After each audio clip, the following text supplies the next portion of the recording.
I'm Susan Euler. The history of the Celtic art style is very complicated, so let's get started.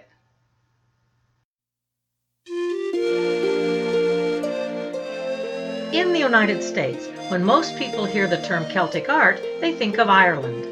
This may be because Irish pubs and St. Patrick's Day celebrations often feature the distinctive Celtic interlaced designs, along with leprechauns and green beer. This is a fairly recent concept. Until around 1970, Ireland was typically represented by harps, shamrocks, and a traditional style of top hat with a large buckle. Celtic designs were more closely associated with Scotland. Or the Vikings, whose jewelry and dragon-headed ship prows also include interlaced designs. In addition, sets and costumes for German operas, as well as illustrations of Beowulf, the Old English epic poem, also use Celtic interlace and other Celtic motifs. And all this is totally correct. The people known as Celts did not originate in Ireland, and Celtic art is not found only in Irish culture. Rather, it is an ancient style found throughout Europe. It is the style of the medieval Christian monks living in Ireland, Scotland, and England in the 9th century, as well as that of the Vikings who attacked their monasteries. And it was the style of the Anglo-Saxon English kings during the so-called Dark Ages. And it was the inspiration for the elaborate tracery of the medieval Gothic style, which incidentally was given the name Gothic by Renaissance Italians as a way of pointing out its non-Roman, that is, Celtic origins, which in their minds meant barbaric and uncivilized. The Goths themselves were a Germanic Celtic tribal group who played a major role in bringing about the end of the Roman Empire. Renaissance Italian opinions aside, Celtic art was and is an international style, with a history as long, as complex, and as civilized as the ancient Celtic peoples who created it. So who were the Celts? To answer this question, we have to go back 3,000 years to a time known as the Iron Age. The Iron Age was the last era of the so-called three-age system. This system was devised by archaeologists in the 19th century as a way of differentiating between ancient time periods based on materials used to manufacture tools, weapons, and so forth. The earliest is the Stone Age, then the Bronze Age, and finally the Iron Age. The Iron Age itself began in Greece and Egypt and the Middle East between 1200 and 1100 BC, but not in Europe until around 1000 BC. It was widespread throughout Europe by 750 BC. The people living in Iron Age Europe were a tribal society, and they were very mobile. These were the people known today as the Celts, although they referred to themselves as simply the people, or by their individual tribal names. There were literally hundreds of Celtic tribes, perhaps even thousands. Each had its own name and leadership structure, and their customs varied, although they did have a great deal in common. And although they did not speak a common language, their languages were linguistically related, which makes them very much like modern Europeans who are, of course, their descendants. The beginning of the Iron Age corresponds to the fall of the great Bronze Age civilizations in Greece, the Mycenaean and the Minoan, and the rise of the classical civilizations of Greece and Rome. Traditional Western history, at least since the Renaissance, has focused on the classical civilizations. However, during most of the Iron Age, Celtic civilization was actually the most widespread, the wealthiest, and the most powerful in Europe. By 250 BC, when Rome was slightly smaller than today's Italy, the Halstad Celtic culture had spread its dominion and its influence as far east as Turkey, as far west as Spain, and as far north as England and Ireland. The town of Halstad still exists. The name is Greek, not Celtic. It means place of salt. Hal is the Greek word for salt, and salt was a much sought-after commodity in the ancient world. So while Halstad salt mines were lousy places to work, they also perfectly preserved a number of artifacts and bodies for us to study. More importantly, they also made the leaders of Halstad culture, who traded their salt internationally, unbelievably rich, as can be seen by their grave goods, which include a huge number of objects made of pure gold. In the art of the Halstad culture, we see the beginnings of what we think of today as the Celtic style. Spirals and circles, chevrons and geometric diamond shapes, and pattern repetition.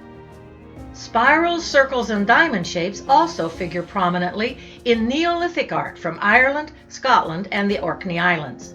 These carved stones, which date to around 3200 BC, predate Celtic culture by some 2,000 years. Is there a connection? Probably, but more research needs to be done before we can say what that connection might be.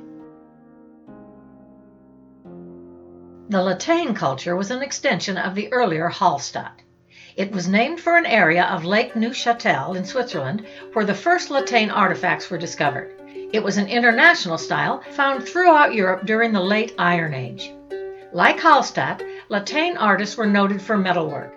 While Hallstatt motifs such as spirals, diamonds, and pattern repetition continue to be used, additional design elements are added based around the use of curvilinear lines. Animals, often abstract, playful, and cartoon-like. Floral images, specifically tendrils and vines, not flowers. And in some Latane artworks, it is difficult to tell if an animal or some type of vegetation is being represented, and this is intentional. Latane artists also introduced the complicated interlaced design known today as the Celtic knot. We see the influence of the Latane style in the animal-headed designs of early medieval illuminated manuscripts, such as the Book of Kells and the Book of Durrow. And it is widely seen in Anglo-Saxon art, in Viking and other Scandinavian art, and in Scottish, Irish, English, and Welsh design, both ancient and modern. Latane-style serpentine foliage, interlaced animals, and elaborate Celtic knots are also found in 19th century Celtic Revival styles and in Art Nouveau, as well as in lots of modern tattoos and pub signs. Latane artists also introduced this swirling version of the ancient symbol, the triskele. The triskele, or triskelion, is an ancient symbol used since Neolithic times. Although it is found in ancient Greece and Italy, it is much more widely used in ancient Celtic culture. The symbol has many meanings. Here are some examples.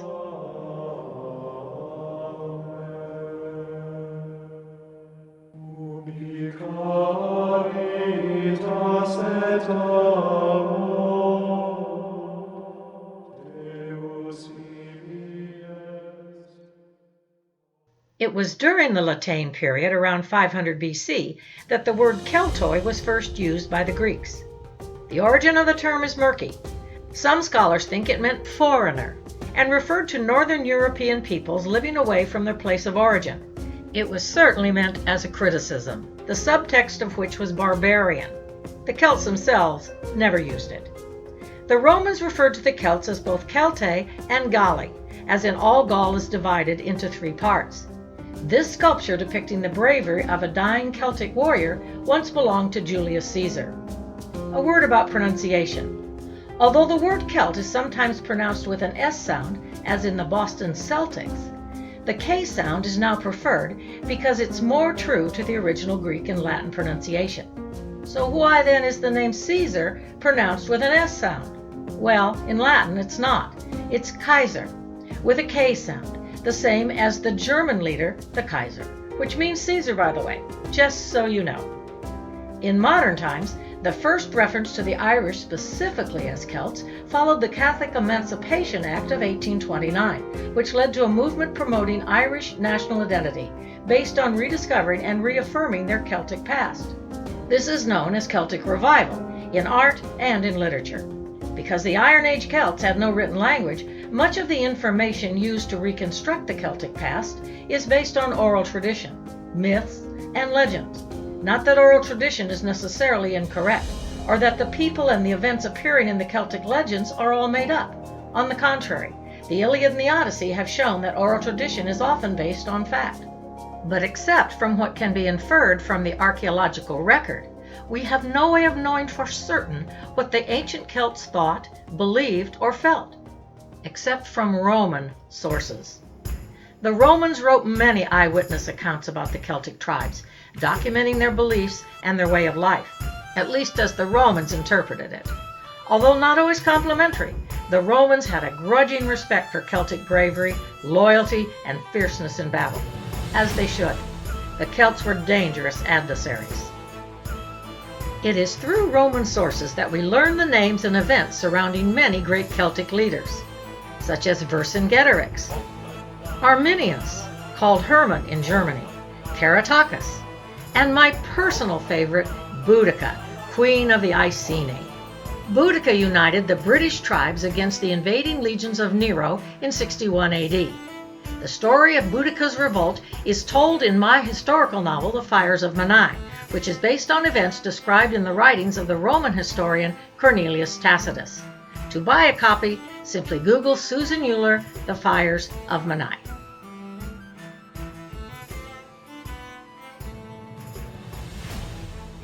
For the 10-Minute Professor, this is Dr. Susan Ray Euler. Thanks for tuning in.